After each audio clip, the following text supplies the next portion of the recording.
Picture this, you're Xavi Hernandez lifting the Champions League trophy in your last game for Barcelona.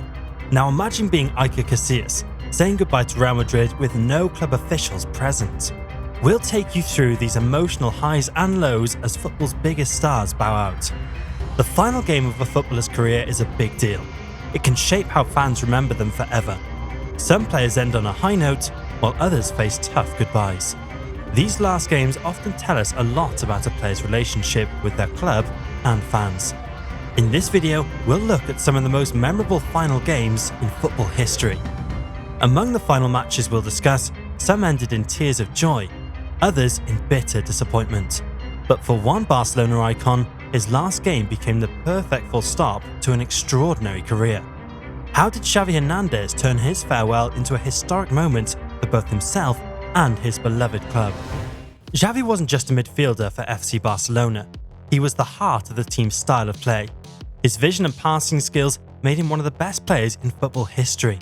But even legends must say goodbye, and Xavi's farewell couldn't have been more perfect. In his final season with Barcelona, Xavi led the team to an amazing achievement.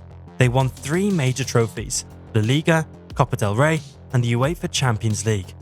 This trio of wins is called a treble, and it's very rare in football. The pressure was on for Xavi's last game. It wasn't just any match, it was the Champions League final against Juventus. This is the biggest game in European club football. Imagine playing the most important game of the year, knowing it's your last time wearing your team's colours. That's the situation Xavi faced. But Xavi wasn't just any player. He was a leader who thrived under pressure.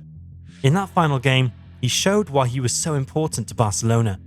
His calm presence and smart plays helped guide the team to victory.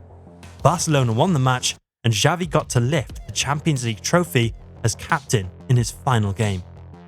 This win wasn't just special for Xavi, it was a big deal for Barcelona too. They became the first team ever to win the European treble twice. Xavi had been part of both these historic achievements, showing how crucial he was to the team's success. Xavi's last game highlighted everything he meant to Barcelona and Spanish football. He wasn't just a great player, he was the symbol of Barcelona's playing style. His ability to control the game's pace and make perfect passes helped define how Barcelona played for years. It's rare for a football legend to have such a perfect ending. Many players hope for a good send-off, but few get to finish their career by winning the biggest prize in club football. Xavi's farewell game was a dream scenario. Captain of his childhood club, lifting the most prestigious trophy in his sport. This fairy tale stands out even more when we compare it to other players' final games. As we'll see later, not every football star gets to say goodbye on such a high note. Some face difficult or even sad farewells, making Xavi's perfect exit even more special. While Xavi's farewell was picture perfect, some legends find unique ways to say goodbye. What if a player's final match wasn't just about his own career, but a family celebration? Matt Le Tissier's last game for Southampton tells a story that goes beyond the pitch. Matt Le Tissier was more than just a player for Southampton. He was a true club legend. In a time where players often move between teams, Le Tissier stayed loyal to Southampton for his entire career. This kind of loyalty is rare in football, making Le Tissier even more special to Southampton fans. Le Tissier's skills on the field were amazing. He could score goals from almost anywhere and was known for his clever passes. But what made him stand out was his choice to stay with Southampton, even when bigger clubs wanted to sign him. This loyalty earned him the nickname Le God from Southampton fans. As Le Tissier's career came to an end, it was clear his final game would be special. But no one could have guessed just how unique it would be. Instead of a regular league match, Le Tissier's farewell game was a friendly match against an England 11 team. This wasn't a normal way to end a career, but it fit Le Tissier's unusual path in football. The game itself was high-scoring and exciting, but the real magic came from who was on the field. Le Tissier wasn't the only family member playing that day. His son, Mitchell, was also part of the game. This turned Le Tissier's final match into a true family affair. As the game went on, something amazing happened. Le Tissier scored twice, showing he still had the skills that made him a Southampton legend. But the big surprise came from his son. Mitchell Le Tissier found the net 4 times during the match. Imagine the pride Matt must have felt, watching his son outshine him in his own farewell game. This special moment captured what made Letizia so loved by Southampton fans. It wasn't just about his skills on the field, it was about his connection to the club, the city, and now his family. Letizia's career had always been about more than just football, and his final game proved that once again. The unusual nature of this farewell match fits perfectly with Letizia's career. He was never a typical football star. He chose to stay with a smaller club instead of chasing fame and trophies. His final game reflected this unique approach to football. Letizia's farewell stands out when we compare it to other players' final games. It wasn't about winning a big trophy or setting a record. Instead, it was a personal, family moment shared with the fans who had supported him for so long. This kind of ending is rare in professional sports, making it even more special. While Letizia's farewell was a heartwarming family affair, not all football legends get such a warm send-off. What if a club's all-time leading scorer left without so much as a thank you? This is the puzzling tale of Raul Gonzalez and Real Madrid. Raul wasn't just any player for Real Madrid. He was their top scorer ever when he left the club. You'd think a player like that would get a big goodbye party, but Raul's exit was oddly quiet. Imagine being the best goalscorer in your club's history. You've played there for 16 years. You've helped them win many trophies. Now it's time to leave. You might expect a special match in your honour, or at least a big ceremony. But for Raul, there was none of that. His last game for Real Madrid was against Real Zaragoza. In a fitting end to his time at the club, Raul scored in that match. It was his final touch of the ball for Real Madrid, but there were no big celebrations or tearful goodbyes. It was just over. The lack of fanfare for Raul's departure was strange. It left many fans confused and upset. How could the club let such an important player go without proper recognition? It seemed like Real Madrid was in a hurry to move on. This rush to forget Raul became even clearer when Cristiano Ronaldo joined the team. Ronaldo quickly got Raul's famous number 7 jersey. It was as if the club wanted to replace Raul's memory as fast as possible. The contrast between Raul's quiet exit and his amazing career at Real Madrid is stark. He had been the face of the team for years. He had scored more goals than anyone else in the club's history. Yet his departure was treated like it was no big deal. It took 3 years for Madrid to try and make things right. They arranged a special match for Raul, but by then it felt too late. Many saw it as an empty gesture, more about good PR than truly honouring a club legend. The real shock came when Raul joined his next team, Schalke. This German club showed Raul the respect that Real Madrid hadn't. They even retired his number 7 jersey when he left. It was a big honour that highlighted how poorly Real Madrid had treated their former star. Raul's story shows us that even the biggest stars can face tough goodbyes. It reminds us that football isn't always fair, even to its greatest players. His silent departure from Real Madrid remains a puzzling chapter in football history. But not all football goodbyes are silent. Some are shockingly loud. What makes fans turn against their longtime heroes? The final games of Paolo Maldini and Fabio Cannavaro reveal a darker side of football fandom, where loyalty can vanish in an instant. When we think of football legends, we often picture tearful farewells and standing ovations. But for some of the game's greatest players, their final matches were far from the happy endings they deserved. The stories of Paolo Maldini and Fabio Cannavaro show how even the most respected players can face harsh treatment in their last moments on the field. Paolo Maldini was more than just a player for AC Milan. He spent an amazing 31 years at the club, becoming a true icon.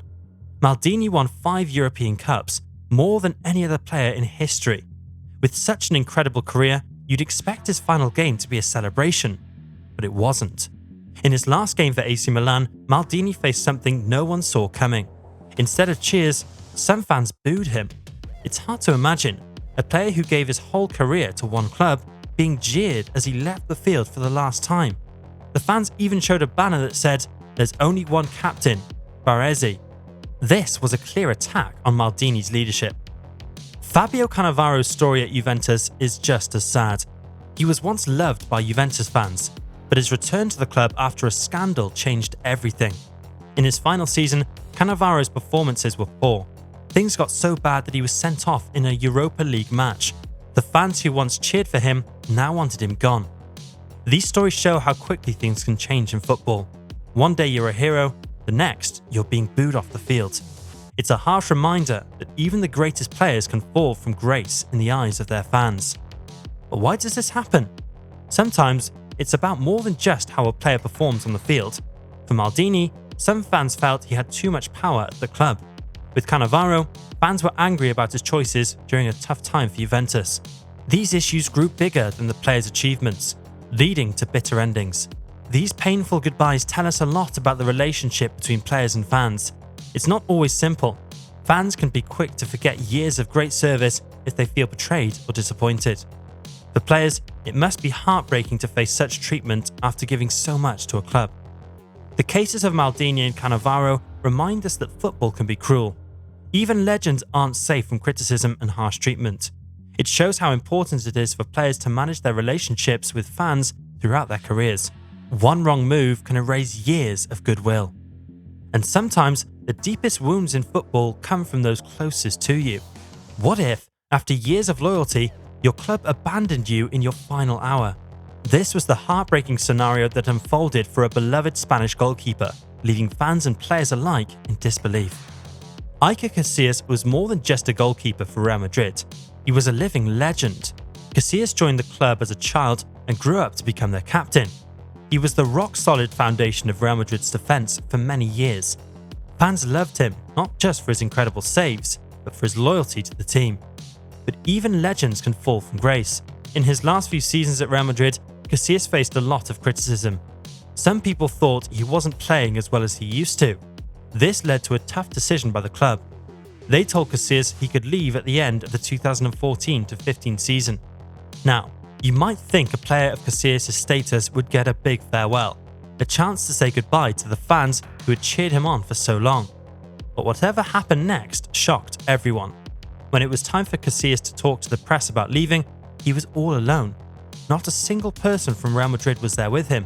No club officials, no teammates, no one. Imagine standing in front of a room full of cameras and reporters, talking about leaving the club you've been with your whole life. Now imagine doing that without any support from the people you've worked with for years. That's what Casillas had to do. The loneliness of that moment hit Casillas hard. As he spoke, his emotions took over. He couldn't hold back his tears. He talked about how frustrated and disappointed he was with how the club treated him. This wasn't just a player being sad about leaving. It was a club legend feeling betrayed by the team he had given everything to. Casillas' words that day showed how much the situation hurt him. He said, "It was a very hard moment for me. I never thought it would end this way." These weren't just words of sadness. They were a cry of pain from someone who expected more from the club he had served for so long. The way Real Madrid handled Casillas' farewell didn't sit well with many people. Fans were angry. They couldn't believe the club would treat one of its greatest players this way. It wasn't just about Casillas anymore. It raised questions about how football clubs treat their long-serving players. Real Madrid seemed to realise they had made a mistake. They tried to fix things by having another event for Casillas later, but for many, it felt like too little, too late. The damage was already done. The image of Casillas standing alone at that press conference was hard to forget. Years of great performances and loyalty don't always guarantee a warm farewell. These last games often shape how we remember great players. The perfect ending can make a legend even bigger, but a sad farewell can leave a bitter taste. It shows that even the best players can face tough times at the end. What was your favourite football goodbye? Let us know in the comments below. Be sure to like and subscribe.